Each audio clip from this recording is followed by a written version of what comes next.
15장 35절에서 우리 41절까지 말씀 보도록 하겠습니다. 사도행전 15장 35절에서 41절까지 말씀 우리 한 절씩 교독하도록 하겠습니다.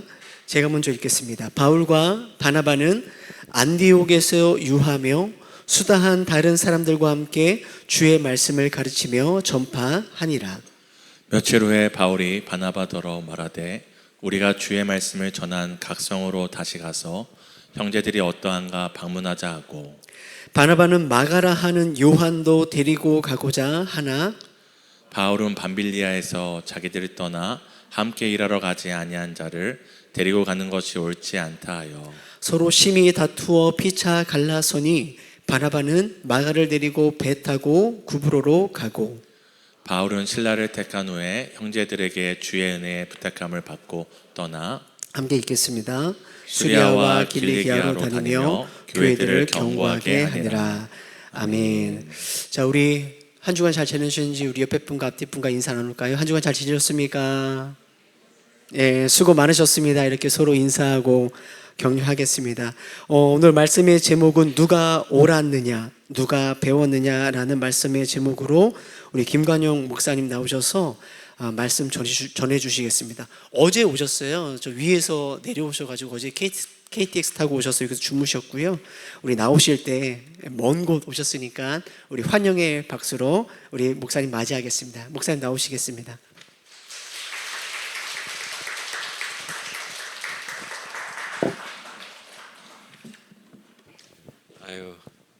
주님께서 오늘 우리에게 은혜를 넘치게 주시려고 목사님을 통해서 이렇게 사인을 흘려 넘치게 해주신 것 같아요. 네.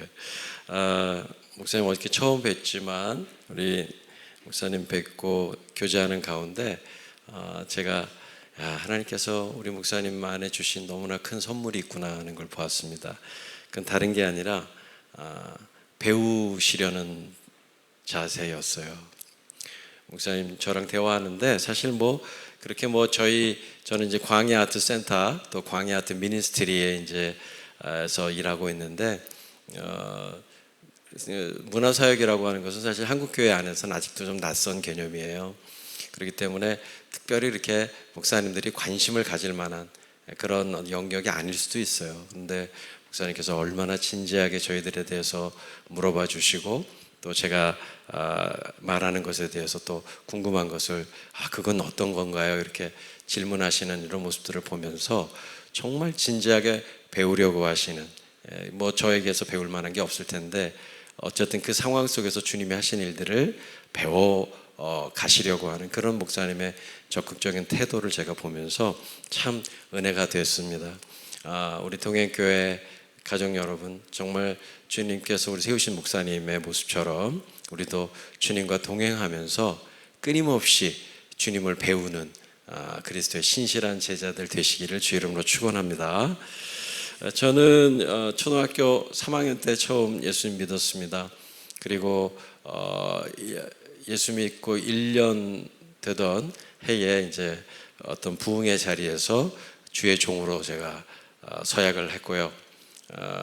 그리고 목사로 서원을 했고, 그리고 또 1년 뒤에 교회에서 부활절 연극에 참여하면서 주님 앞에서 제가 이제 아브라함의 믿음이라는 작품에서 이삭의 역할을 하면서 제단에 눕혀졌는데, 모리아산 사건의 이야기를 머리로만 알고 있다가 정말 그 이삭의 마음이 제 안에 이렇게 부어지는 아주 놀라운 경험을 했어요.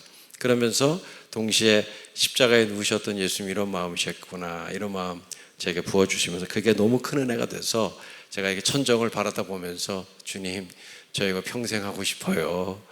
저 평생 기독교 연극, 교회 연극 하고 싶어요.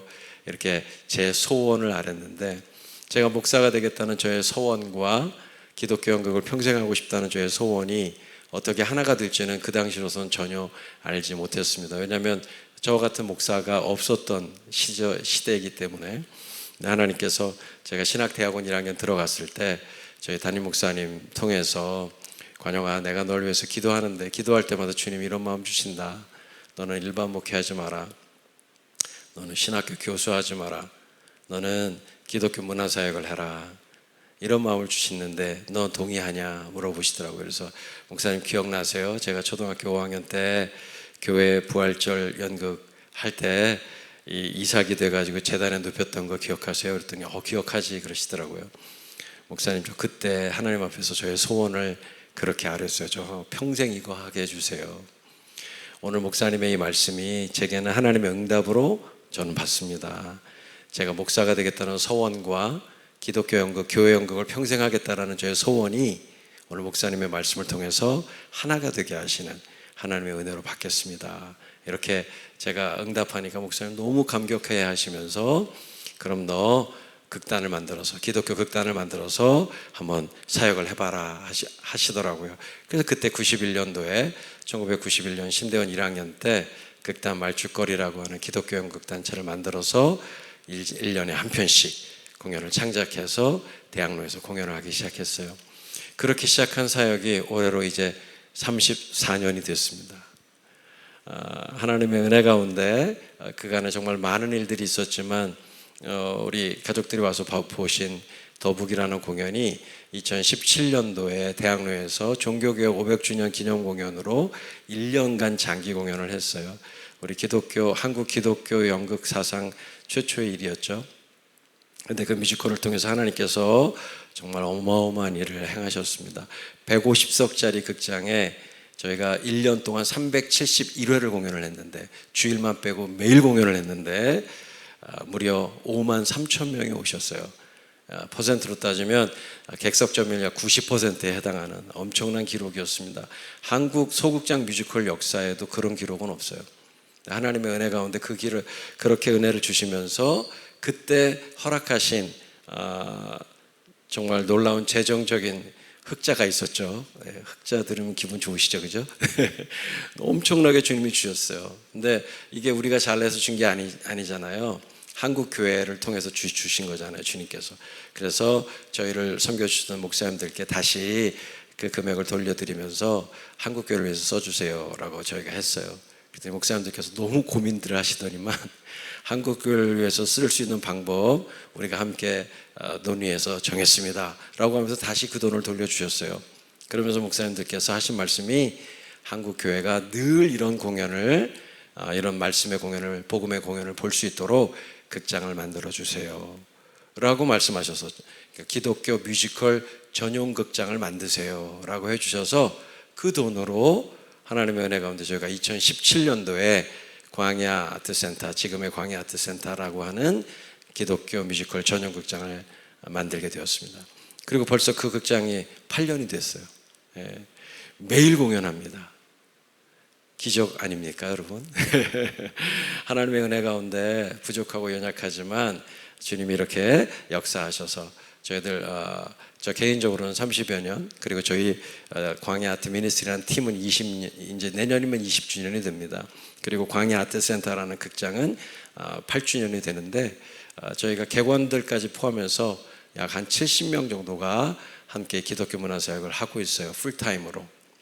다른 알바 안 하고 아르바이트 안 하고 주님이 먹여주시는 대로 먹으면서 그냥 입혀주시는 대로 입으면서 저희들끼리 누가 인정하지 않지만 저희는 문화선교사, 문화예술 선교사, 문화예술로 복음을 전하는 선교사들이다 이렇게 마음의 태도를 결정하고 주님 앞에서 믿음의 길을 걷고 있습니다. 그런데 사실 그렇게 믿음의 길을 걸어오면서 다 좋은 일만 있지는 않았겠죠. 많은 어려움들도 있었어요.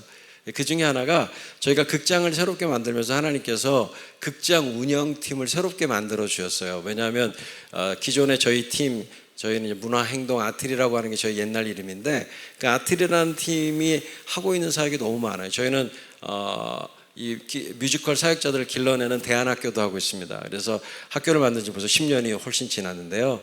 초, 중, 고, 심지어는 저희가 대학교까지 가지고 있어요. 대학교까지.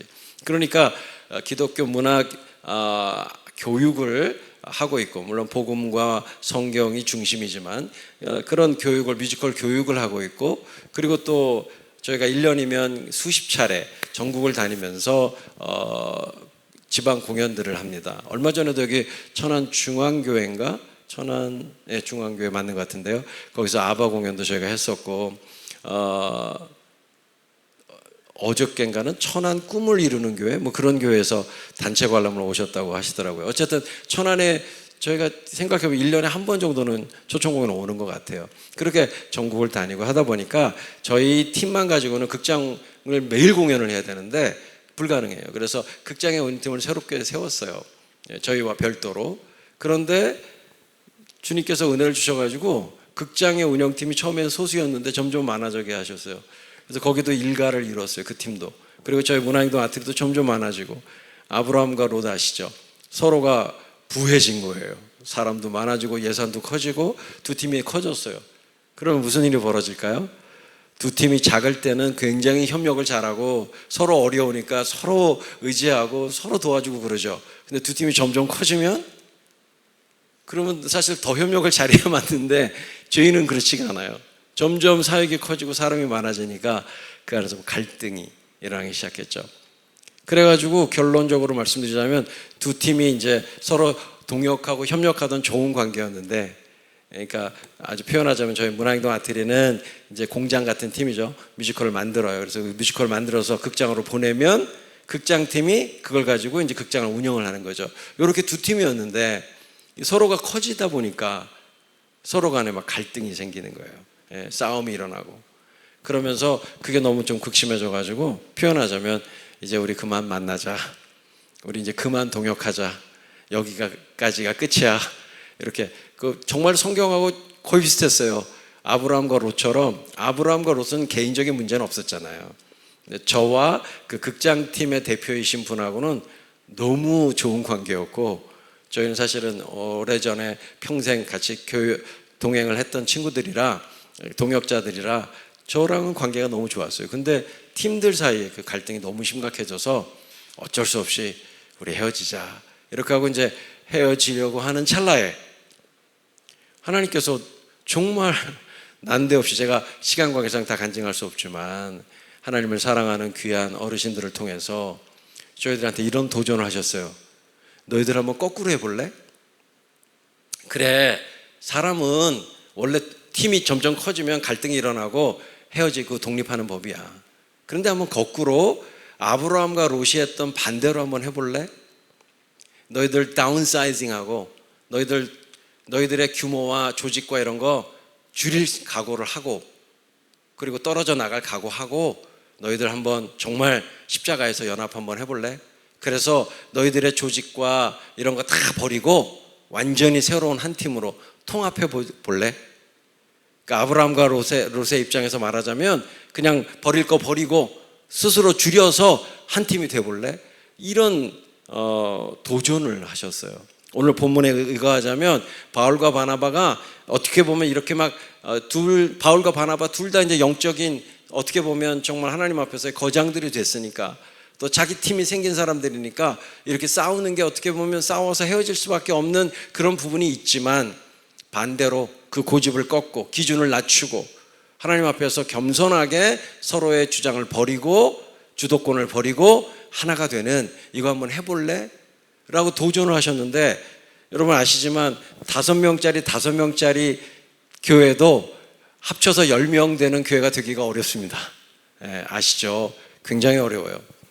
그런데 두 팀이 큰 일가를 이루었는데, 어쨌든 한국 기독교 교회 안에서는 문화사역으로는 정말 표현이 그렇지만 굴지의 두 팀이 됐는데, 이 두 팀이 서로의 모든 조직과 관행을 버리고 하나가 된다라고 하는 건 쉬운 일이 아니었어요. 근데 주님께서 그렇게 도전하셨을 때 정말 기적이 일어났어요. 이게 기적이죠.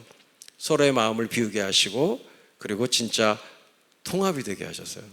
근데 그 기적 같은 일을 경험하는 가운데 그 통합의 아픔이 엄청나게 크죠. 여러분, 남한과 북한이 통일되면 순조롭고 아름답고 좋기만 할까요? 동독과 서독이 통일이 됐을 때 좋은 일만 있었을까요? 아니요. 거기 수많은 아픔이 따르고 수많은 갈등이 있습니다. 저희들 안에도 그런 갈등이 일어나면서, 그냥 제가 개인적으로 표현하자면 저와 함께 동역했던 30명의 사역자 중에 거의 절반 가까이가 이 통합의 과정에서 팀을 떠났어요. 싫다는 거죠. 너무 제가 마음이 아파서요. 제 팔다리 하나씩 다 자르는 느낌이었어요. 한 사람 한 사람 팀을 떠날 때마다. 그러면서 큰 고통이 제 안에 찾아왔고 큰 아픔이 찾아왔고, 그리고 사실 좀 죄송하지만 팀을 떠나면서 그냥 떠나진 않잖아요. 떠나는 자기 자신을 합리화해야 되니까 또 뭐 제가 잘못한 것도 있었고, 그러니까 상체계를 내고 또 상처를 내면서 떠나지 않습니까? 그런 과정 중에 제 안에 온갖 인간적인 더러운 것들이 다 올라와서 정말 그 떠나는 친구들에 대해서 막 분노가 일어나고 막 배신감에 제가 막 잠을 못 자고, 그러면서도 또 그 와중에 잘못한 저의 문제들 때문에 자책하고 이러면서 쉬지 못하고 괴로워하는 저에게 오늘 이 본문의 말씀을 통해서 주님께서 저를 그 고통과 쉬지 못하는 저의 상황을 주님께서 역전시키셔서 주님의 평안을 누리게 하신 본문이 오늘 본문이에요. 그래서 제게는 정말 주님의 구원의 본문, 저를 구원해 주신 본문이기도 합니다. 이런 정도의 선의예를 말씀을 드리면서 우리 문화사역을 위해서 기도해 달라는 부탁과 함께 오늘 말씀을 좀 나누려고 하는데요. 오늘 이 바울과 바나바가 헤어진 이야기는 사도행전 15장 전체 맥락 속에 놓여져 있어요. 사도행전 15장에는 인류 역사상 가장 중요한 회의가 나타납니다. 그 회의의 이름이 예루살렘 공의회예요. 이게 왜 이 회의가 시작됐냐면 바울과 바나바를 통해서 하나님께서 1차 선교 여행을 출발시키십니다. 성령께서 그 둘을 따로 세워라 금식하고 기도하는 중에 안디옥 교회 지도자들 안에 성령의 음성이 임하면서 이제 바울과 바나바를 따로 세워서 그들을 파송하고 1차 선교여행을 다닙니다. 근데 소아시아 지역을 주로 다닌 1차 선교여행을 통해서 교회가 세워지고 복음이 전파되며 엄청난 성령 역사가 일어나요. 많은 이방인들이 그리스도인이 됩니다. 이런 기적을 경험한, 하나님의 역사를 경험한 바울과 바나바가 너무나 승리와 기쁨 속에 그렇게 안디옥 파송교회로 다시 복귀해서 보고를 올리는데, 그런데 그 1차 선교여행 중에 밤빌리아라는 지역에서 바나바의 사촌 동생이죠. 그러니까 사촌 조카죠. 조카인 이 마가라는 사람이 조카가, 바나바의 조카가 팀을 떠나는 일이 벌어집니다. 많은 추측을 할 수 있지만 가장 큰 이유는 바울이 전하는 복음 때문이었어요. 바울이 전하는 복음이, 회당에서 전하는 복음이 지금 우리에게는 너무나 당연한 복음이지만 그 당시에 유대인들이 들을 때는 엄청나게 급진적인 복음이에요. 예수님만 믿으면 돼. 예수 그리스도의 십자가만 믿으면 돼. 그리스도의 십자가의 그리스도, 예수 그리스도만 믿으면 돼. 이거면 다야. 그걸 좀 뒤집어서 말하자면 우리가 유대인들이 지금까지 지켜왔던 율법 그거 안 지켜도 돼. 할례 안 받아도 돼. 그런 거 구원과 관계없어. 오직 예수 그리스도만 구원받는 거야. 그분을 믿음으로만, 우리가 흔히 말하는 이신칭의의 복음, 오직 믿음으로 구원을 얻고 의롭다함을 받는 이 복음을 전하니까 유대인들은 관행상 할례가 너무나 중요했고, 할례가 하나님 백성의 표고, 할례를 받지 않는 사람이 어떻게 구원을 받지? 이거는 유대인들이 깨기가 어려운 장벽이었어요. 근데 바울이 전하는 이 급진적 복음 때문에 마가가 너무 마음에 상처가 오고 꼭 저렇게까지 말해야 되나? 이러면서 마가가 팀을 이탈한 겁니다. 그리고 이제 그런 소문들이 막 퍼져나가면서 예루살렘에 있었던 할례를 중요시 여겼던, 이제 예수님은 믿지만 아직도 유대인들의 관행과 할례와 율법을 중요시하는 사람들이 있잖아요. 그 사람들이 견디지 못하고 안디옥을 찾아와요. 그래서 안디옥에 와서 막 공격을 하기 시작합니다. 바울과 바나바가 1차 선교여행에 막 열매들을 나누는데 그 사람들은 반대로 그건 말이 안 되는 거야. 할례를 받아야 구원받는 거야. 이러면서 막 이제 주장하기 시작하면서 안디옥 교회에 막 엄청나게 큰 분란이 일어나요. 분쟁이 일어납니다. 그때 바울과 바나바가 좋아, 그렇다면 이 문제를 예루살렘 교회로 가져가서, 예루살렘 교회가 그 당시에 이제 복음이 시작된 교회니까 거기 가서 우리 한번 회의를 통해서 성령 안에서 회의함으로 이 문제를 결정하자라고 해서 사도행전 15장에 예루살렘 공의회가 열리는 겁니다. 인류 역사상 가장 중요한 회의가 바로 예루살렘 공의회예요. 왜냐하면 이 회의가 없었다면 저와 여러분도 지금 예수님을 믿지 못할 겁니다. 복음이 증거되지 않았을 거예요. 왜냐하면 모든 이방 세계에 복음이 전해지기 위해서는 유대인들이 지켜왔던 할례와 율법이라는 틀을 깨지 않으면 복음이 증거될 수가 없어요. 지금 우리에게 할례라고 하는 건 그다지 어려운 시술이 아니지만 당시의 할례, 성인에게 할례를 준다라고 하는 것은 목숨을 건 행위였거든요. 그러니까 그런 목숨 건 의식을 요구하는 이렇게 복음이 증거됐다라면 그 복음은 오래 가지도 못했을 거고 이렇게 많은 사람들에게 편만하게 증거되지 못했을 겁니다. 예루살렘 공의회는 역사적으로 인류의 역사에 가장 중요한 회의예요. 많은 분들이 사도행전 15장의 예루살렘 회의를 그냥 쓱 지나가지만 사실은 사도행전 전체를 예루살렘 공의회의 관점에서 볼 수도 있어요. 예수님께서 얼마나 철저하게 그 회의를 준비해 오셨는지 그 관점으로 사도행전을 읽을 수 있거든요.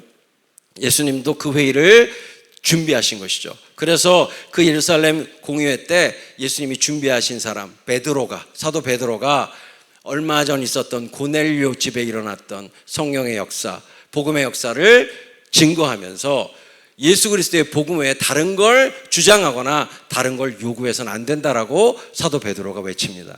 거기에 대해서 모두가 성령의 역사로 동의하게 되면서 이제 더 이상 기독교 복음 안에 할례라고 하는 것을 주장하지 않기로 그렇게 결정되고 오직 복음이면 충분하다. 십자가 복음이면 충분하다. 여기에 교회가 합의하게 돼요. 얼마나 위대한 합의인지 몰라요. 이 합의가 사실 이 온 세계에 복음이 증거되게 하신 하나님의 은혜로운 역사였어요. 그러니까 인류 전체 역사에서 가장 중요한 회의가 뭐냐라고 하면 사도행전 15장의 예루살렘 공의회입니다. 이런 은혜로운 합의가 일어난 배경 아래서 오늘 이 본문이 주어지고 있어요. 그러니까 이제 바울과 바나바 입장에서는 이방 세계에 거침없이 복음을 전할 수 있는 토대가 마련된 거예요. 신학적인 토대, 신앙적 합의가 일어난 것이죠. 이제는 정말 마음껏 복음을 전할 수 있는 엄청난 시대가 열린 겁니다. 그런 놀라운 은혜의 토대 위에서 2차 선교 여행을 이제 바울이 제안을 하는 겁니다. 근데 바울이 제안한 2차 선교 여행은 목회적 여행이었어요. 그래서 1차 선교 여행 때 복음을 전했던 교회들을 다시 찾아가서 그들을 말씀으로 더 견고하게 만드는 이것에 대해서 바울이 제안을 했고 바나바가 옳게 여겨서 좋다, 함께 가자, 2차 선교 여행 출발하자 이러는 장면이에요. 그런데 그 장면에서 싸움이 일어난 거예요. 바나바는 마가 데려가야지. 밤빌리아에서 도망쳤지만 그러나 예루살렘 공의회 때 마가도 함께 이걸 들었잖아. 그리고 함께 합의했잖아. 그러니까 다시 데려가야지. 근데 바울은 아니요. 마가는 아직 준비 안 됐어요. 마가는 아직 이 부분에 대해서 완전한 준비가 안 된 것으로 저에게는 판단됩니다. 이번에 데려가면 안 돼요. 이 문제 때문에 극렬하게 싸움이 일어나요. 그리고 결국 헤어져서 바나바는 자신의 조카인 마가를 데리고 자기의 고향인 구브로, 사이프러스, 키프로스 이렇게 여러 발음으로 불려지는 그 섬이죠. 지중해에서 제일 큰 섬 바나바의 고향이에요. 거기로 가서 일평생 자신의 고향 그 섬 전체를 복음화하는 일에 자신의 삶을 드립니다. 그리고 바울은 이제 새로운 팀을 꾸려서 이제 예루살렘에서 왔던 실라라는 사람과 그리고 자신의 제자 중에 하나인 제자가 된 디모데와 이렇게 팀을 꾸려서 이제 2차 선교 여행을 가게 되는 장면이에요. 여러분, 이런 은혜롭고 엄청난 합의인 예루살렘 공의회 토대 위에서 계획된 2차 선교 여행의 시작이 이별담, 서로 헤어지고 싸워서 헤어지는 이야기로 시작된다라고 하는 이 사실이 언뜻 보면 얼마나 실망스럽습니까? 그죠? 이게 뭐야? 하나님의 사람들이 이래도 되는 거야? 이런 생각이 들 만큼 실망스러운 시작이에요. 어떻게 보면. 그러나 이 장면을 통해서 주님께서 분명히 하시는 게 있어요. 같이 해보실까요? 선교의 주체는 하나님이시다. 아멘이십니까? 선교는 하나님이 하시는 거예요. 죄인 된 우리를 통로로 쓰긴 하시지만 선교의 주체는 우리가 아니에요. 하나님이시에요. 이 사실을 분명히 하고 있는 것입니다. 그러니까 저렇게 싸우고 헤어지는 죄인들이 무슨 선교야? 저런 죄인들이 무슨 사역이야? 무슨 문화 선교야? 무슨 목회야? 이렇게 말하면 안 되는 거예요. 하나님의 선교가 죄인들을 통해서 이루어진다는 사실을 기억하시기를 주의 이름으로 축원합니다. 죄인들을 통해서 선교를 이루어 가시는 하나님의 전능하심을 찬양합니다. 바나바를 통해서 바울을 통해서 선교하시는 하나님을 서로 찬양해야지 불평하거나 비꼬거나 비난하면 큰 죄가 되는 거예요. 이제 교회의 역사에 의하면 바나바는 자신의 섬에 가서 정말 일평생, 그 섬이 어마어마하게 큰 섬이거든요. 그 구브로 섬 전체를 복음화시킵니다. 그래서 기독교 역사상 가장 오랫동안 기독교가 가장 강력하게 존재했던 지역이 바로 그 구브로예요. 그러니까 바나바를 통해서 주님께서 큰 역사를 이루신 거죠.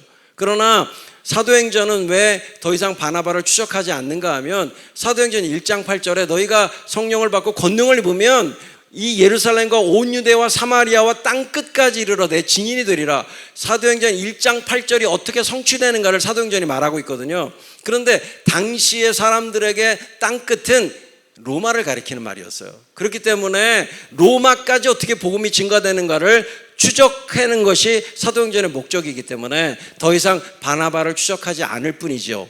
그러나 바나바를 통해서도 주님은 큰 일을 하신 겁니다. 그리고 이제 바울을 통해서 어떻게 로마까지 복음이 증거되는가를 보여주고 있어요. 그러니까 결론적으로는 바나바를 통해서도 바울을 통해서도 하나님은 하나님의 선교를, 하나님의 위대한 일을 진행하신 것입니다.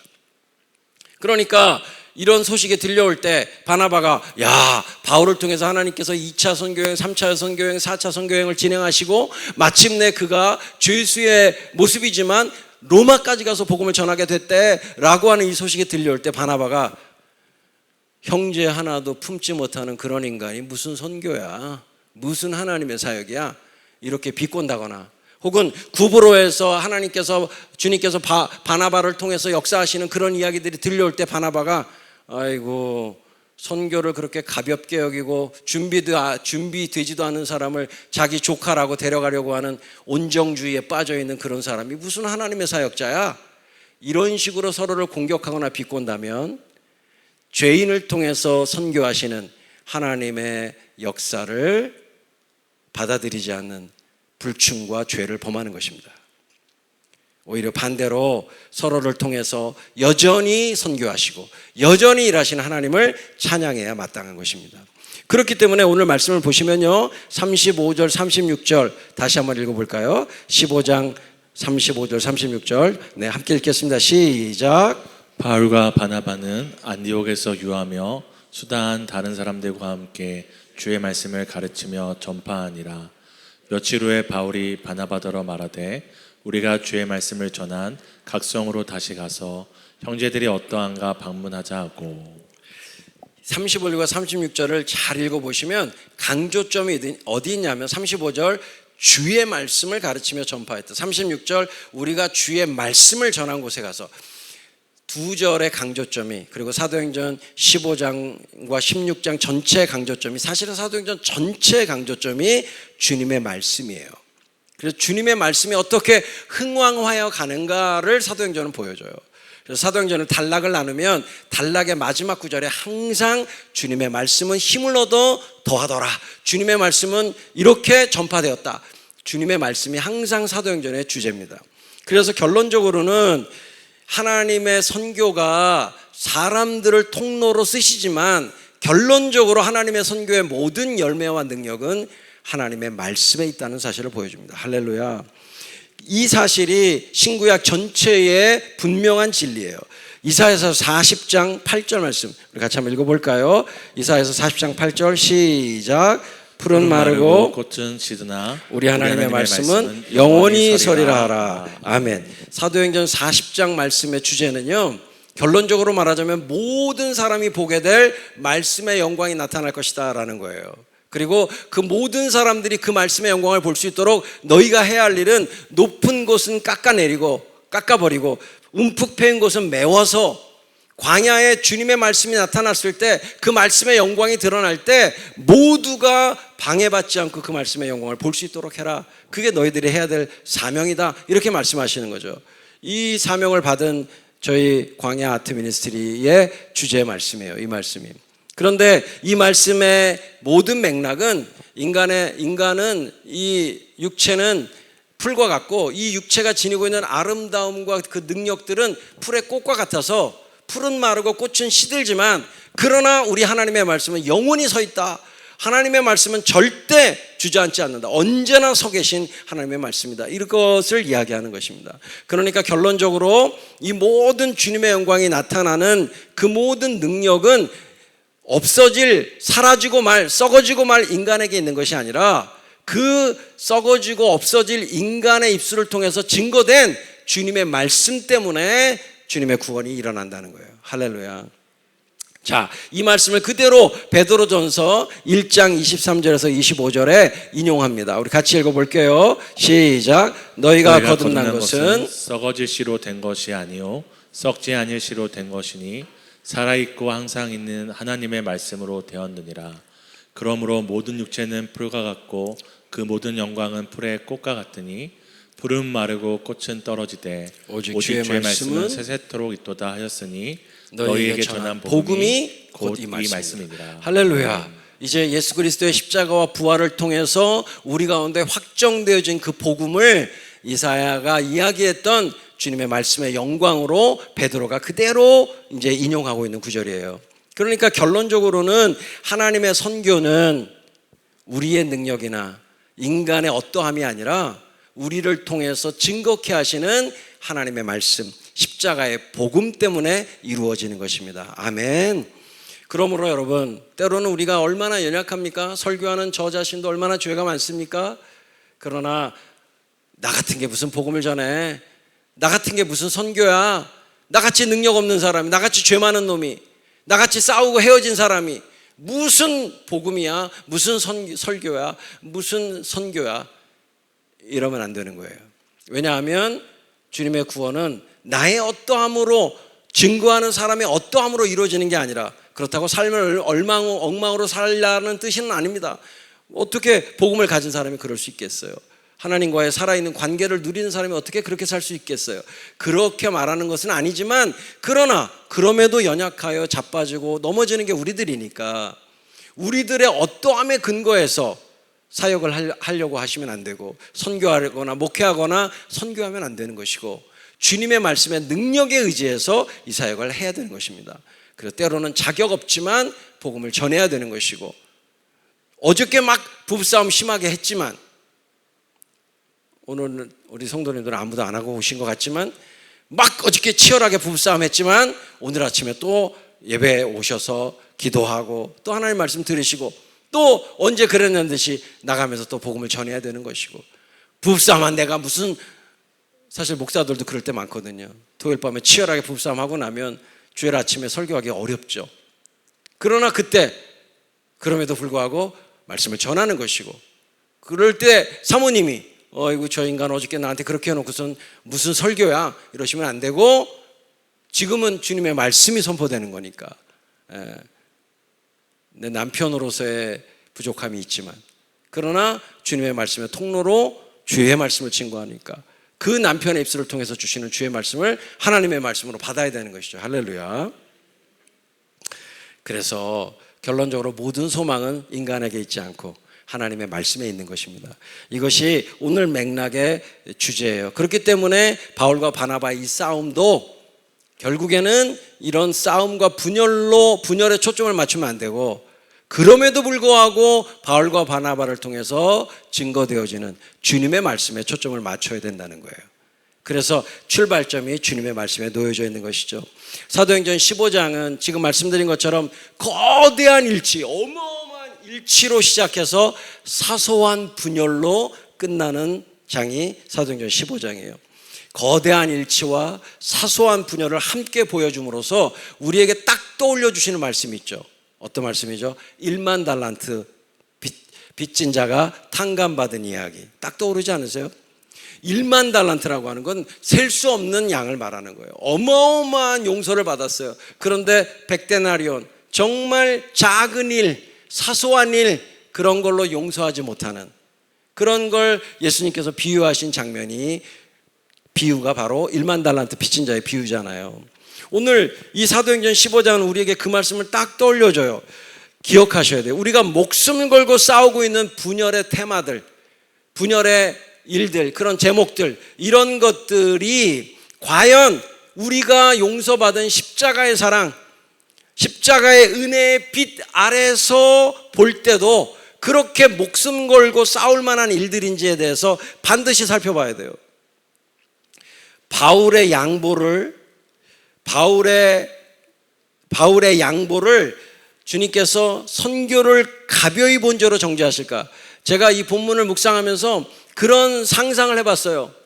바울과 바나바가 막 치열하게 싸우다가 성령의 은혜를 입어서 이 두 사람이 우리 이렇게 이러지 말고 각자 십자가로 갑시다 하고 바울은 저쪽 끝으로, 바나바는 이쪽 끝으로 와서 벽 앞에 엎드려서 주님 십자가 붙들고 거기서 막 씨름을 할 때 주님의 은혜가 임해서 두 사람이 서로 양보하게 된 이런 상상을 제가 해봤어요. 그래서 바울이 울면서 와서 바나바 형님 잘못했습니다. 저를 여기 이 사역에 등장시켜 주신 분이 형님이신데 제가 정말 그 은혜를 까먹고 제가 너무 교만하게 굴었습니다. 형님 말씀 맞습니다. 주님의 능력 저 믿습니다. 마가를 변화시키신 주님의 능력 저 믿습니다. 우리 함께 가죠. 마가 데리고. 이렇게 바나바에게 바울이 이야기했다면 그때 주님께서 바울의 등 뒤에서 이 녀석 봐라. 아직 준비 안 된 애를 왜 데리고 가려고 그래? 너 지금 선교를 가벼이 보고 있는 거냐? 이러면서 주님께서 바울을 혼내셨을까?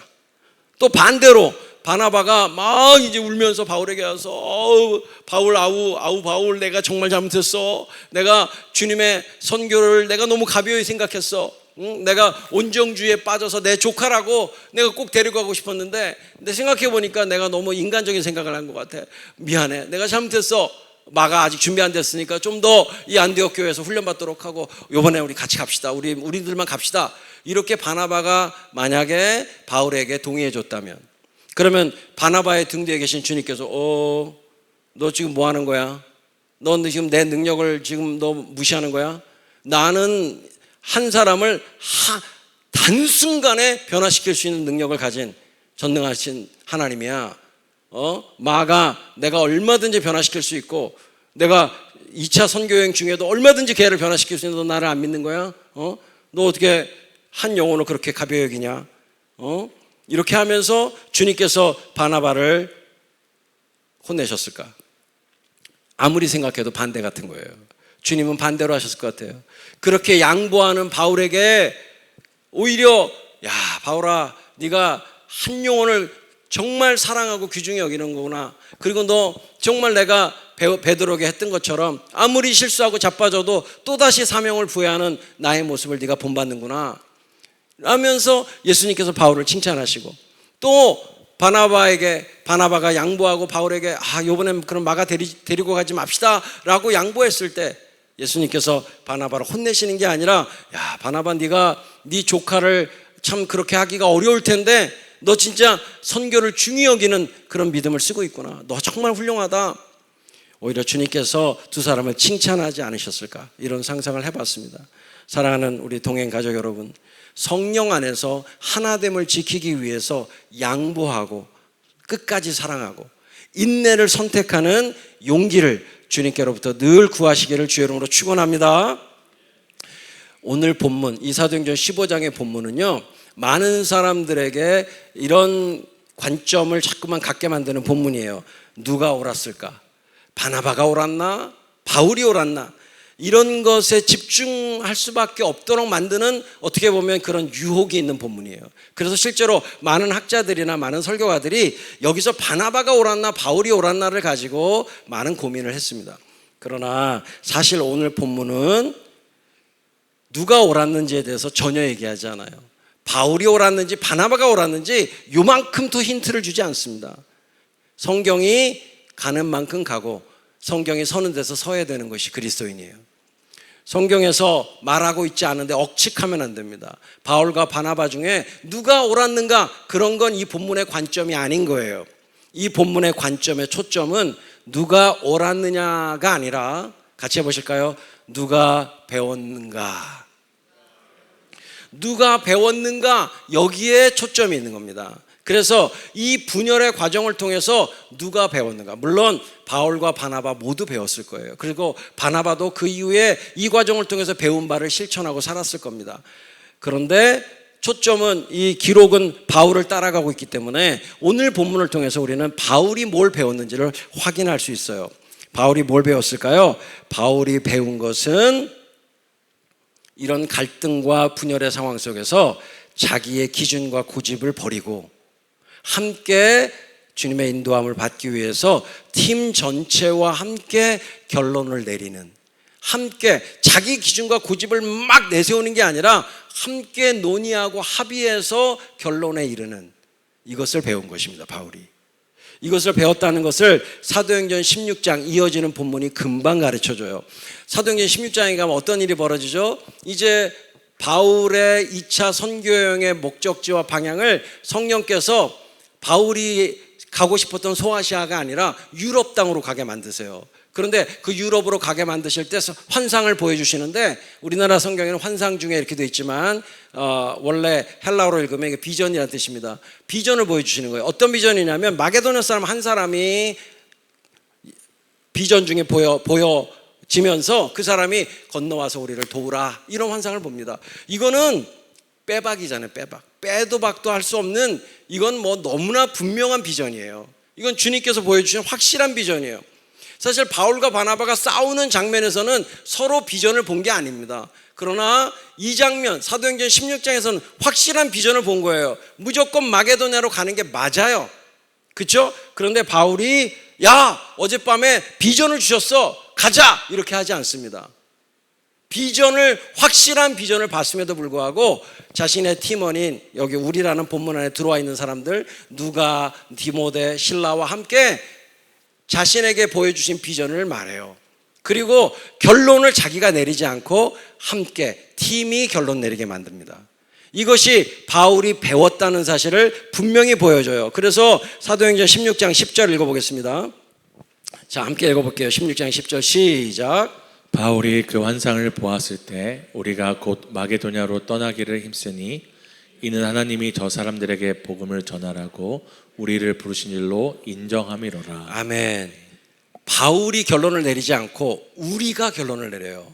예, 우리가 결론을 내려요. 그래서 여기 끝에 우리를 부르신 줄로 인정합니다라고 할 때 인정하다라는 우리나라 성경의 이 단어가 헬라어로는 숨비바쪼라는 말입니다. 근데 이게 숨이라는 말은 순, 함께, with, together 이런 뜻이고요. 비바쪼, 이 비바쪼라는 말은 force, step out, 이렇게 앞으로 나아가다는 뜻인데, 이 비바쪼의 어원이 되는 말이 바시스라는 단어예요. 이 말은 foot, 발 혹은 pace 이런 뜻입니다.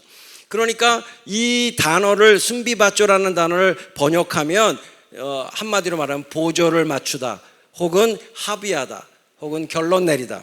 또 어떤 영어 번역은 이렇게 돼 있어요. knit together, 함께 짜여지다, 함께 결속되다 이런 뜻인데요. 너무 은혜로운 단어가 아닐 수 없어요. 대부분의 영어 성경은 이 단어를 conclude라는 말로 번역해요. 결론 내렸다는 거예요. 결론을 내렸다, 결론을 찍었다는 겁니다.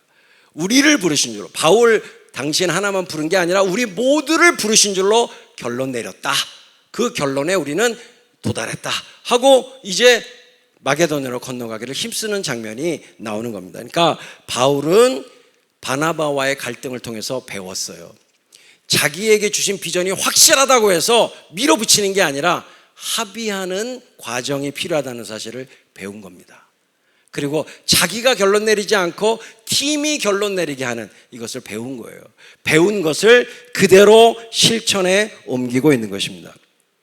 사탄은요, 갈등의 상황, 분열의 결과 앞에서 계속해서 우리를 어떤 인식에 묶어두려고 하냐면 누가 옳았느냐, 누가 옳으냐, 여기에 붙들리게 만들어요. 사탄의 목적은 분명해요. 그 모든 갈등과 분열의 상황 속에서 누가 옳은 거야? 네가 옳아? 내가 맞아? 내가 옳아? 네가 옳아? 계속 누가 옳았느냐? 누가 옳으냐? 여기에 집중하게 만들어요, 사탄은. 그러나 성령은, 선교의 주체가 되시는 성령 하나님은 누가 옳았느냐가 아니라 누가 배웠느냐, 누가 배우고 있느냐, 여기에 주목하게 만드시는 거예요. 사랑하는 여러분, 우리 앞으로 동행 가족들 함께 신앙생활하고 함께 사역해 가시는 과정 중에 싸움 일어날 수 있어요. 그러지 말아야 되는데 가끔 싸울 수 있어요. 가끔 갈등 일어날 수 있어요. 근데 그때 꼭 기억하세요. 그 갈등의 상황에서 우리가 주목해야 되는 건 누가 옳으냐가 아니에요. 누가 배우고 있느냐, 누가 예수님을 배우고 있느냐, 누가 하나님의 뜻에 대해서 더 분별하고 배워가고 있느냐, 이것이 중요한 것입니다. 아멘. 우리를 예수님께서 초청하시죠. 마태복음 11장 28절부터 30절 빨리 읽어보겠습니다. 시작. 수고하고 무거운 짐진 자들아 다 내게로 오라. 내가 너희를 쉬게 하리라. 나는 마음이 온유하고 겸손하니 나의 멍에를 메고 내게 배우라. 그리하면 너희 마음이 쉼을 얻으리니 이는 내 멍에는 쉽고 내 짐은 가벼움이라 하시니라. 아멘. 우리를 향한 주님의 초청은 쉼으로의 초청입니다. 같이 해보실까요? 쉼으로의 초청. 주님은 우리를 쉬게 하시려고 부르신 거예요. 그런데 그 쉼은요, 예수님께 배우는 중에 얻어지는 겁니다. 그 안식은요, 예수님께 예수님을 배우는 중에 우리에게 자연스럽게 임하는 것이 안식이에요. 그런데 어떻게 안식 배우라고 하시죠? 내 멍에는 쉽고 가볍기 때문에 내 멍에를 메고 내게 배우라라고 말씀하세요. 멍에라고 하는 건 요크인데요, 영어로 하면 소 2마리가 끌고 가는 멍에를 말하는 거예요. 한쪽에 예수님 계세요. 한쪽에 관영아, 내 멍에로 들어와. 내 멍에를 나와 함께 메고 너 나한테 배워. 그리고 이제 주님이 함께 저를 끌고 가시죠. 저 고집 세니까 막 제가 빨리 가려고 그래요. 그러면 주님이 주님의 페이스대로 저를 끌고 가시죠. 주님이 주님보다 힘센 사람은 없어요. 그러니까 제가 절대 못 이겨요, 주님을. 제가 막 치고 나가고 싶어도 주님이 아니야 하면 천천히 가야 돼요. 그러니까 이제 나는 지쳤어요. 나 이제 좀 안 가고 싶어요. 그래도 주님이 가자 그러시면 가야 돼요. 이게 주님의 멍에예요. 이 주님의 멍에를 메고 주님의 페이스를 배워가면서 결국 뭘 배우는 거냐면 예수님을 배우는 거예요.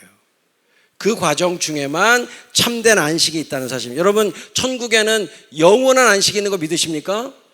왜 영원한 안식이 있을까요? 영원히 주님을 배우는 자리이기 때문에 그래요.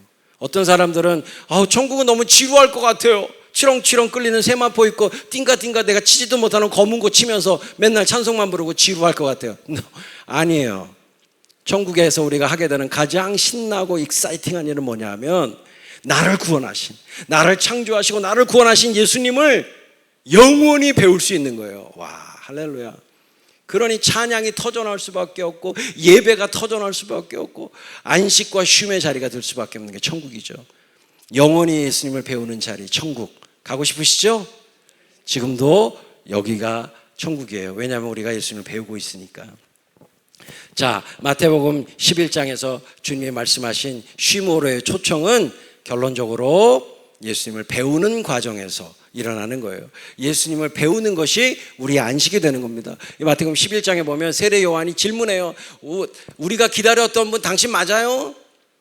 세례 요한은 쉴 수가 없어서 감옥에서. 왜냐하면 자기가 옳았다는 것이 증명되지 않으면 쉴 수 없는 게 인간이니까.